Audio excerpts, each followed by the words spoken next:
The first glimpse of the castle came through wet pine branches and a light, steady rain that made the slate roof shine like a blade.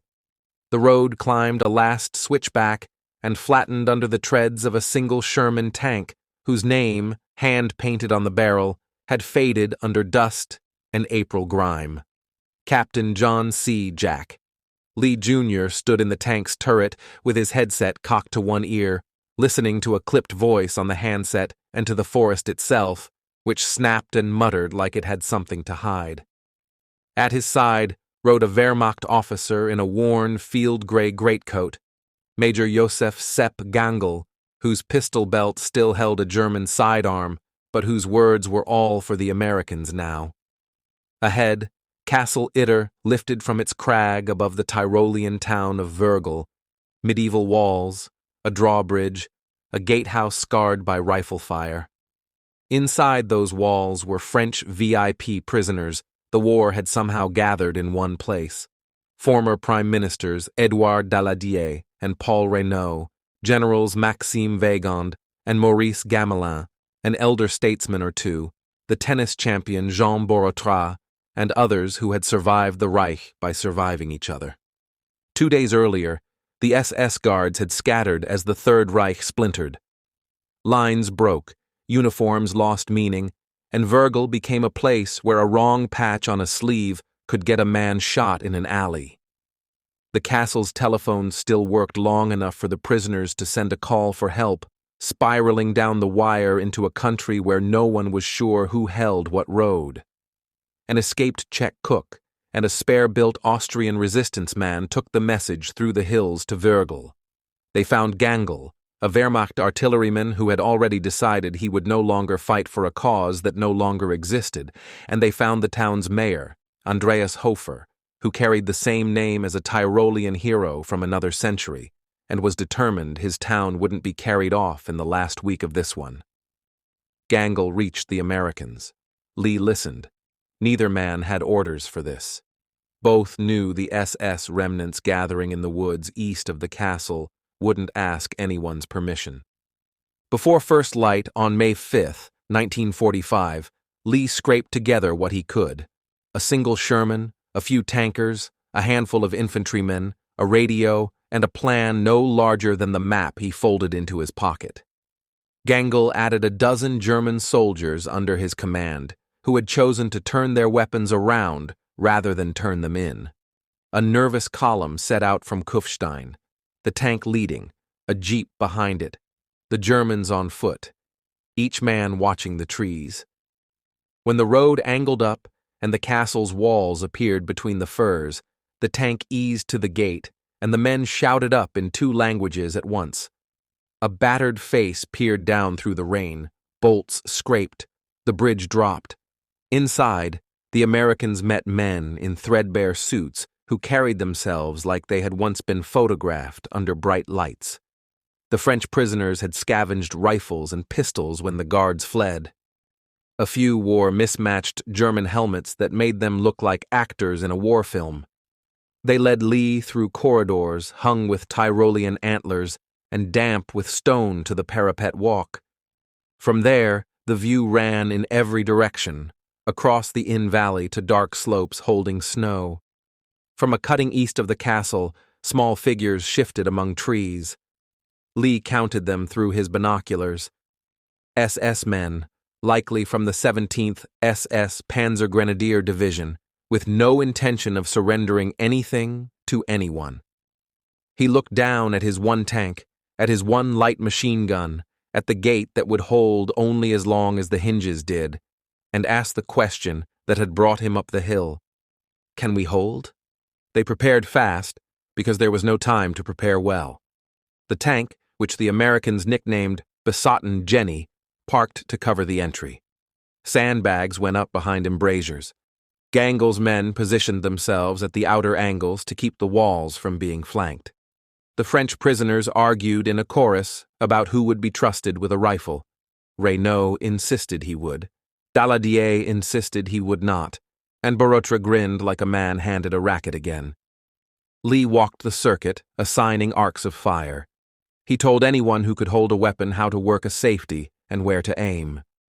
On the stairwell, he passed Lee's interpreter and an Austrian boy in a too large coat carrying belts of machine gun ammunition, the brass clinking in time with his careful steps. The first probing fire came before 9. Bullets slapped stone and made little geysers of white dust from the old walls. A burst from an MG-42 chewed the gatehouse door until splinters hung like teeth. The castle answered with deliberate shots, one by one, at muzzle flashes in the timber. Lee kept his men from wasting ammunition and watched the tree line through binoculars until the lenses filled with a gray blur of rain. When the SS tried the gate with small arms, the Sherman spoke once and knocked the air out of the road like a fist punching a drum. The shock of it rolled through the courtyard and left a clean ring in the silence after. For an hour, the fight stayed at distance. Then the attackers brought a gun up the road, a light field piece or captured anti-tank weapon, and slammed a shell into the tank's front plate. The Sherman rocked and hissed. Its crew bailed and took positions on the walls, rattled but unhurt, their one piece of armor now a burned shield at the mouth of the castle. Grenades arced over the outer work and clattered against the yard. Men pressed their backs to stone and waited for the bangs to stop. A runner from Gangel's section reported movement on the coulee that ran below the south wall. The SS wanted the ditch where a rush under the parapet could put them at the base of the keep. Lee shifted 2 riflemen and a BAR there and went himself to look. He found Gangel already on the angle, rain threads on his coat, pointing out a stand of young fir where he had placed one of his men with orders to hold fire until he could see the white of a face. The next rush broke and fell back. Inside the keep, the French leaders set their shoulders to work none of them had imagined. Deladier carried boxes of rifle cartridges with the serious focus of a clerk moving ledgers. Renaud steadied the hands of a teenager while he loaded magazines.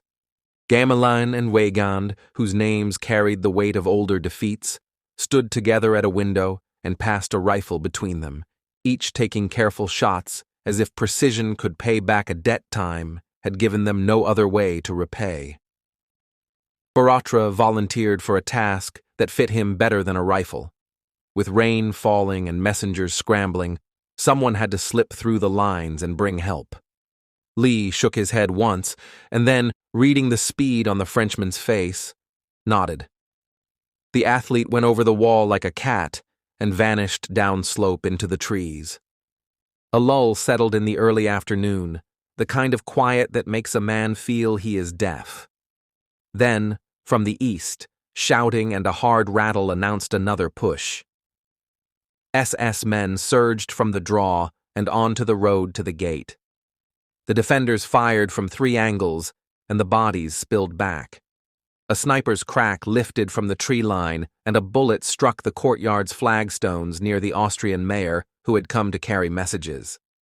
Gangel saw Hofer exposed on the run, stepped forward, and took the next shot himself. He fell in front of the keep steps. When Lee reached him, the German's face had already gone slack. There was no time for words. The men who had followed him from Virgil looked down at their officer, and then out toward the trees with a fury that steadied their aim. Late in the day, the fight bent.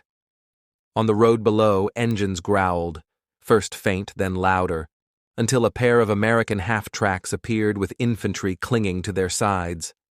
Behind them rolled a line of armored cars and jeeps, a relief column pulled together on the strength of Baratra's sprint and the castle's thin radio signals bouncing off hills. The SS, seeing new numbers and new guns, broke and ran back into the timber and across the slope toward the Inn Valley. The Americans on the wall emptied the last of their magazines at Shadows, and then stopped, breathing hard, the smell of wet powder mixing with the odor of the soaked pines. The rain eased. For the first time all day, the castle's walls did not seem to breathe. The French prisoners came into the courtyard as if stepping from a stage. They shook hands with the young Americans who had just saved them, each man saying his name as if the sound of it would fix the moment. Barotra reappeared up the road, hatless, smiling, his jacket wet to the elbows. Lee sent men to bring in the wounded from the roadside and sent a message down valley for medics. The prisoners would be moved at first light. Gangel's body was carried to a quiet room and covered with a blanket. In Virgil, the news of his death reached the town before sunset. People there would remember him not as a German officer or a collaborator, but as the man who died trying to keep their mayor alive. Before night fully took the hill, Lee walked the parapet once more. He counted his men and counted the rifles he wanted returned to the armory, the habits of discipline returning as quickly as they had fled. In the distant dark, stray shots still popped like damp firecrackers, shooting without orders, angry men running out of war. Inside the keep, the French packed the few things they had and tried, for the first time in months, to sleep without waiting for a key to turn in a lock. American guards stood the wall with German soldiers whose uniforms no longer meant what they had that morning.